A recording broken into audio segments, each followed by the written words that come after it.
Hello guys, welcome my Rokeya kitchen. আজকে আমি আপনাদের সাথে একটা হেলদি ফাস্টফুড খাবার শেয়ার করব। আজকে আমি একটা পাত্রে 2 চামচ চিয়া সিড নিলাম, পরিমাণ মতন টক দই অ্যাড করলাম, ভালো করে মিক্স করলাম।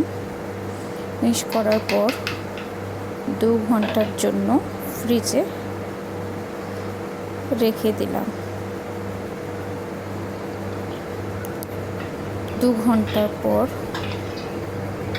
ফ্রিজ থেকে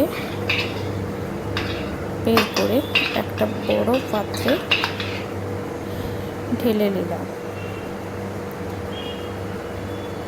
তার সাথে আগে থেকে ফল কুচিয়ে আমি রেখেছিলাম পিস পিস করে।